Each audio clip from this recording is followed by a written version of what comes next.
What's up, everybody? Hope you all had a great day today. Getting into this episode of GH. Listen, this whole Who Shot Drew storyline, it's not making any sense. It's really not. Like, this whole storyline is not making a lick of damn sense to me. Curtis being a suspect, that makes sense. But now that the whole Edward's gun was used, that's what's killing me on this. And if Edward's gun was used, then it sounds to me like this wasn't a professional hit because Drew survived, so it damn sure wasn't professional because whoever did it, they're a horrible shot. So who could Miss Wu have hired to do that? Because she was like, oh, I know the perfect person to do this. It doesn't sound like a mob hit. You know what I'm saying? A mob hit is much more smoother than this. This just sounds like somebody randomly did it. You know, like it could have been a mugging or something. That's the way it looked. But I have my theories. Nathan's, his guess is that old Curtis could have went to the mansion under, the guise of being there for business, and he could have stole the gun from the mansion. Yeah, that's nice in theory, but it still doesn't make sense because, for one, how would Curtis even know that Edward had a gun? He's not close to the Q family, so how would he have known that? Two, how would he have known where to find the gun? It's a big ass mansion. How would you know where to go? You know what I'm saying? Plus, there's children on the property. How would he have gotten that gun? Wouldn't it be locked up in a safe? Wouldn't you need a combination or a keypad or something? You would have to enter a code in the keypad to get it. How would Curtis even know that? How would he know the code? There's no way he would know. Nobody outside the family more than likely would know. That's what doesn't make any sense to me. So, my theory is, I have a couple theories. One, Willow had a psychotic break, got the gun, shot Drew, brought it back to Liz's house. She came back to her good senses and forgot she left it at Liz's house. And that's how it ended up there. Maybe Michael didn't frame her. Or the most logical explanation to all of this shit is Drew did it. Drew set the whole thing up. It's definitely his type of style, his MO. I could see him setting it up to stick it to Michael. Hiring somebody, making sure that when they shot him, they, made sure they didn't kill him. I could see him taking a risk like this just to stick it to Michael, just to get Willow back. I could see him doing it. It wouldn't be out of his sick ass mind to do it. It wouldn't be out of his wheelhouse. I mean, what other explanation is there to who shot him? Because other suspects don't make sense. You know what I mean? Like, I don't believe that anybody else did it. Michael, I don't believe, did it. Ned, of course, didn't do it. Olivia definitely didn't do it. Tracy didn't do it. Who else could have done it? Drew would be the perfect person to set the whole thing up. He lived in the mansion. He had access to the gun. He would know about the gun. He would know the passcode to get to the gun. If there is a safe, which, again, I'm assuming there had to be. There's children on the property. There definitely would be a safe. So he would know. He would know all the ins and outs. So I definitely believe one of those two scenarios. But Nathan is funny as hell. Nathan is funny and he's messy though. He was funny in this scene because he was like, so your wife was busy at work, so you called your ex-wife? Curtis was so pissed. He was like, listen, you need to stay out my business. Curtis said, my private life ain't none of your business. But see, by Curtis saying all of that and his alibi being flimsy, it just makes Nathan look at him even harder. And now Nathan is wondering, what are you hiding? Like, where were you that night? So now he wants to pull the surveillance footage from the Savoy. Plus, he's going to want to know where Portia was that night. Because I think her alibi is still flimsy too. So y'all got flimsy alibis. So naturally, Nathan's going to look into it. See, Nathan's doing what Chase should have done. Be objective. Because this is exactly what Chase should have been doing. Instead of locking in on one suspect, You should have been looking at everybody. Narrow it down. Look at the people with flimsy alibis. Michael isn't the only one with a flimsy alibi. Curtis and Portia have one too, but Nathan, of course, was just having a hero complex and he wants to save his boo. So, of course, he thinks Michael is guilty. See, this is what I'm talking about. When Tracy come back from France, it's a couple people she gonna have to boot out that mansion. Some of these folk need to get their ass put out. I'm just saying. And I'm gonna talk about the other one that need to get put out in a minute. He on thin ice. As far as his days of living rent free in that mansion, he on thin ice. But I am glad that Curtis is finally deciding to call, well, not call, but, tell Jordan what's really going on. So I'm guessing he gonna tell her the real story about him and Miss Wu. It's about time he opened up to somebody about it and been honest, since he expect honesty about stuff. Portia was so over it. Portia got to that police station because she found out about Curtis being brought in. She saw Jordan up in here. Portia was like, you know what? Portia said, let me go. He in good hands. Ain't no need for me to be here. I couldn't even blame Portia on that front. I couldn't even blame her because I wouldn't have stayed either. You got your check here, so let me bounce. Let me be out. I would have dipped off too. So anyway, moving on from that. Dante. I'm getting so sick and tired of Mr. Dante. AKA Dante. He is pissing me off. Like, he's another one. Listen, the way he keep coming at Gio, Tracy need to boot his ass from the mansion too. Because he's doing too much. Now this fool trying to sit here and pretty much banish Gio from Rocco's life. Telling Rocco, oh, he can't hang around Gio anymore. Normally, I would be okay with parents having a united front against their kids. Normally, I would be. But on this front, I can't agree with Lulu sticking beside Dante and being a united front with him on this one. Because her explanation was, oh, the common denominator for all of Rocco's troubles is Gio. Really? See, by saying stuff like that, it takes accountability away from Rocco. Now, Gio was wrong for involving Rocco. He owned up to it a bunch of times. He's already owned up to it. He can't take it back. He apologized. He owned it. He admitted to it. He didn't try to hide it. He came out and said it.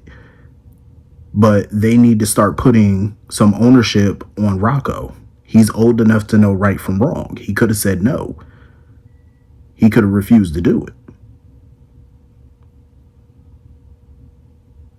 But he went ahead and got involved anyway, knowing that he could have gotten in trouble. So they got to put that on him. It's not just on Gio. So Dante was being a total ass, as usual. And I feel like by Dante telling him that and by Lulu having a united front with Dante about it, I think that pissed Rocco off even more. And Rocco just blew up and let Dante have it. Homeboy was bucking up on his father. And I was here for it. Because it needed to be said. He was like, who the hell are you to tell anybody about family or who can be family or whatever? He was like, when you abandoned your family. He said, you abandoned me and mom. I said, well, damn. I'm glad he let that out. Because I feel like Rocco has been suppressing that for years now. I feel like he's been holding on to it for so long. And I feel like deep down he's been waiting for his moment to say it. A big part of me feel like Rocco was probably going to leave it alone and let it go. But I feel like this just drove him over the edge. And he felt like, you know what? Let me say what I've been wanting to say. And he finally said it. And I ain't mad at him. Lulu sitting there trying to tell Dante no, let him go or whatever. See, that's what pissed me off about Lulu. Like, why would you even agree with Dante about all of this? You know he wrong, partly. She know he wrong. But I am glad that Lulu expressed how she felt about him leaving as well. Because Dante wanted to know if she felt the same way as Rocco. She was like, at the time, yeah. She never expressed that to Rocco, though, because Rocco already felt that way. He felt the same exact way. He had his own feelings on it. And what annoyed me even more with Lulu was she was trying to tell Dante, oh, you need to go to your dad's and go talk to Rocco. I hope you're not talking about tonight. Like, I hope you're not talking about he need to go speak to that boy tonight because you just told him to let him go. Now is not the time for him to go speak to Rocco. Let Rocco sleep it off, at Sonny's, and go over there in the morning or whatever when y'all had a clear mind, and let him talk to him then. Don't speak to him the same night that the blow up happened. I feel like that's just gonna create another blow up. They're both heated. It's not the time for that. So anyway, moving on from that. I don't blame Gio, for being suspicious about that letter with the address on it. I would be too, because the timing of it is very weird. Oh, it's very, very weird. And I would think it's a setup as well. But what else can you do? You got to look into it, because curiosity. Naturally, you're going to do it. So I can't fault them for going to look into it, because I probably would have done the same thing. My curiosity would have drove me crazy if I didn't. But I also like that moment with Sonny and Rick, how they was bonding, having a drink together, because Rick was like, listen, I'm cool with starting off with a drink, because he was like, we ain't at that point yet in our relationship where we can have Thanksgiving dinner together, which is true. But I like their growing relationship, because I really want Sonny and Rick to start, being decent with each other.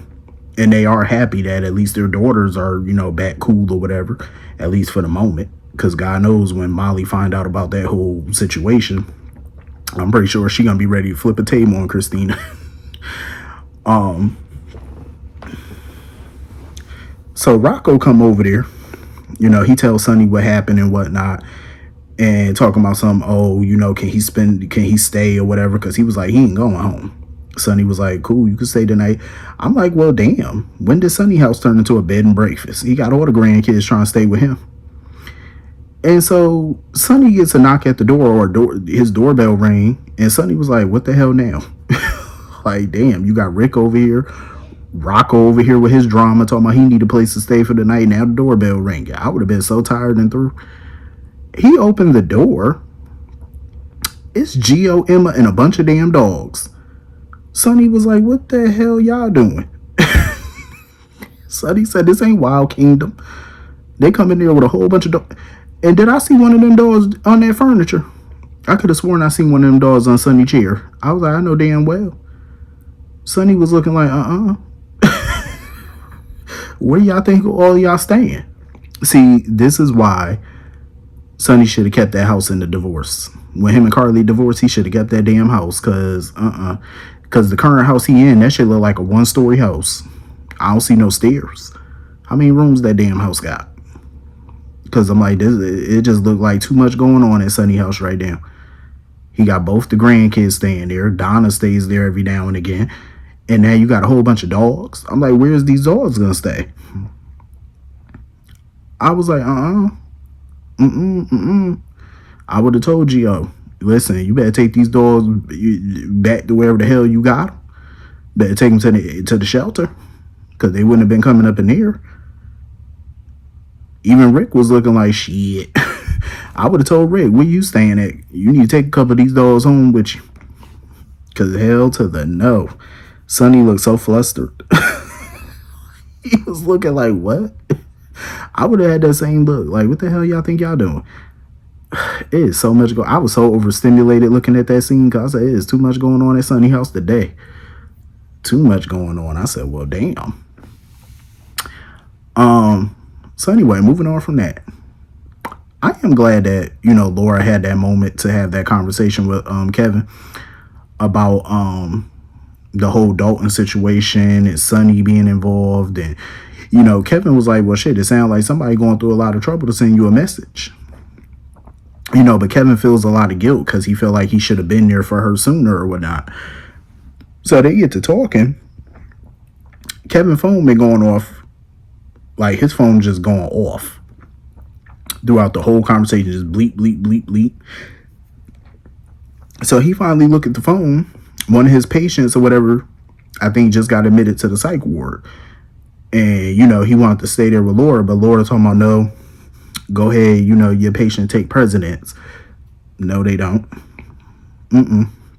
See, that's where Laura messed up. I know she trying to be a good wife, and she know that, Kevin is an important psychiatrist. I get that. But that man just got home after being gone for a whole year. He only been home for 10 minutes. You talking about he about to go back out the door to go see about some little crazy patient? That patient is in the psych ward. Her crazy ass ain't going anywhere. Okay? The patient ain't going nowhere. Kevin could stay. Y'all need to canoodle. Y'all need to get reacquainted.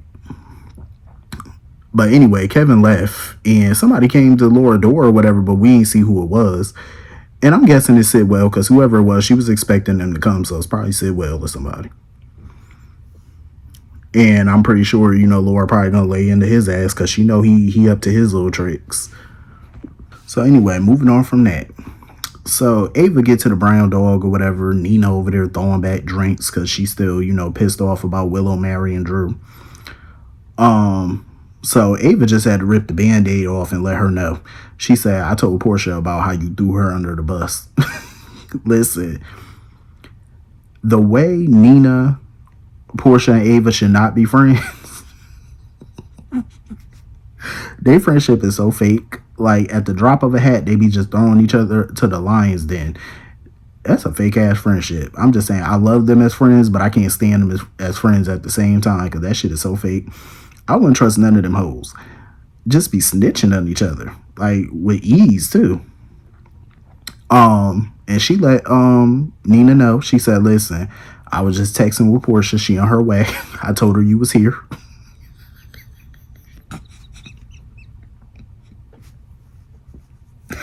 Ava messy as fuck. Nina was like, some fucking friend you are. Like, for real. Ain't none of y'all hoes real friends to each other, because that's some diabolical shit. But Ava sitting there talking about, because y'all need to talk and fix this. Ava, you know damn well when Portia get there, it ain't gonna be no talking, ain't gonna be no fixing. You already know it's gonna be some hands being laid. Ava know that shit. She ain't stupid.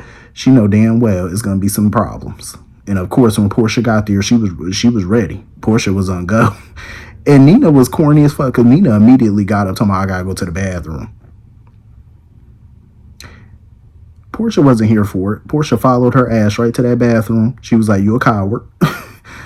And you trifling. Gonna throw my ass under the bus off of some damn Willow.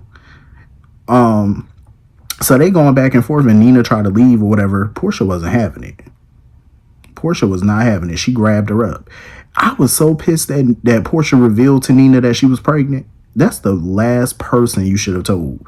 And Portia had instant regret when she told Nina. She instantly regretted it. Because she don't trust Nina at this point, nor should she. Especially with big news like that, I wouldn't have told her shit. And Portia just wasn't having it. She was ready to put paws on her. She grabbed her ass up. She was ready to fight her. She probably forgot all about that pregnancy for a minute, but she was ready to let loose and bust that ass. Because Portia pretty much is in self-preservation mode at this point. She was like, well, since Nina had to do what she had to do to protect her daughter, she said, I gotta protect my damn kids. Listen, none of them should be friends at the end of the day, because that was just trifling. Funny, but trifling. But anyway, that was pretty much the whole episode. Hit the comment section. Let me know what you all thought, and I will see you all later. Peace.